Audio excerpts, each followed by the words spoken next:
My channel అండి. భారతం చేతి వంటకు స్వాగతం.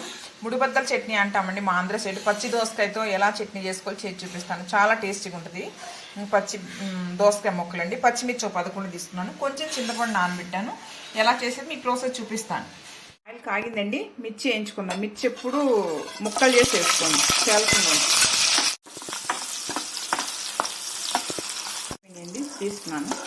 తీసుకున్నామండి. ఇవి మిక్స్ చేసుకుందాం. జీలకర్ర కూడా కొంచెం 1 టేబుల్ స్పూన్ తీసుకుంటున్నాను. ఫస్ట్ మిక్స్ చేసుకుందాం. అదిగోండి జీలకర్ర ఎల్లిపాయ మిక్స్ అయ్యింది. పచ్చిమిర్చి వేస్తున్నాను. పచ్చిమిర్చి సాల్ట్ వేస్తాను.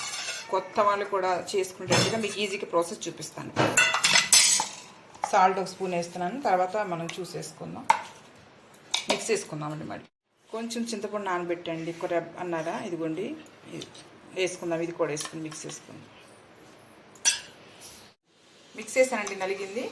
కొంచెం దీన్ని ప్రక్కన పెట్టుకుందాం. మిరపకాయలు ఒకసారి ఘాటు ఉంటే ఒకసారి ఘాటు ఉంటుంది. సరిపోతే సరిపోతుంది, ఎక్కువైతే ప్రక్కన ఉంటుంది, చాలపోతే కలుపుకుందాం. ఈ కొంచెం తీసి ప్రక్కన పెడతాను. దోసకాయ ముక్కలే చూపిస్తాను. కొంచెం దోసకాయ ముక్కలు వేసుకొని మిక్స్ చేసుకుందామండి. కచ్చపచ్చగా మిక్స్ చేసుకోవాలి. అదిగోండి ఇట్లా చాలండి. ఒకసారి ఆన్ చేయటం, ఆఫ్ చేయటం, ఇంకొకసారి ఆన్ చేసి ఆఫ్ చేస్తే చాలు. పచ్చి ముక్కలు ఇవ్వండి. కొన్ని ఉంచాను కదా పచ్చి ముక్కలు, ఇందులో వేస్తున్నాను. చట్నీ కలుపుకుందాం.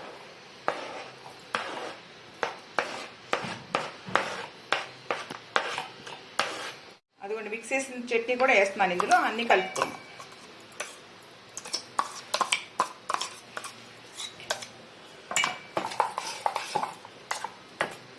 అది ఇది కలుపుకోవాలండి. ఇప్పుడు కారము, పులుపు, ఉప్పు సరిపోయిందో చెక్ చేసుకోవటం. కారం సరిపోతే సరే, చాలకపోతే ఇందాక తీసింది దీన్ని కలుపుకోవాలి. సరిపోతే సరిపెట్టేసుకుందాం. కరెక్ట్గా సరిపోని ఉందండి. కొంచెం స్పైసీ అయితే బాగుంటుంది. ఇది కూడా యాడ్ చేస్తున్నాను. అందుకనే మీకు ఈజీగా తెలుసుకుంటాను నేను చూపిస్తాను. మొత్తం సాల్ట్ కూడా సరిపోలేదు, కొంచెం వేసుకున్నా. అయిపోయింది.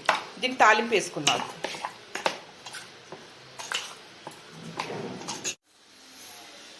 చట్నీ తాలింపు వేసుకుందామండి. ఆయిల్ వేస్తున్నాను. అయిపోయిందండి. తాలింపు వేసుకుందాం. వెల్లుల్లిపాయ వేస్తానండి. పచ్చెనగపప్పు, మినప్పప్పు, ఆవాలు,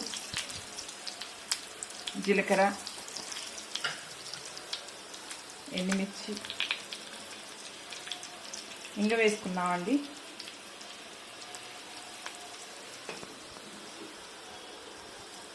కరివేపాకు. నేను తీసుకున్నది ఒక పావు కేజీ మీద కొంచెం ఉంటుందేమోనండి దోసకాయ అంతే. దానికి 11 మిర్చి వేసాను, పచ్చిమిర్చి వేసాను. చాలా టేస్టీగా ఉంటుంది. ట్రై చేసి చూడండి.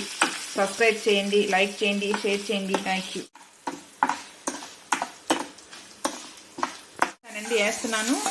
ఎలాంటి మూకుట్లు వేస్తే మళ్ళీ దోసకాయ ముక్క మెత్తబడిద్ది వేడికి. అందుకే తాలింపు మనం పచ్చట్లోనే వేసుకోవాలి.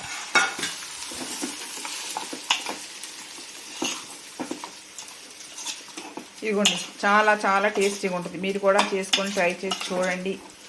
మా వీడియో నచ్చినట్టయితే లైక్ చేయండి, షేర్ చేయండి, సబ్స్క్రైబ్ చేయండి. థ్యాంక్ యూ అండి.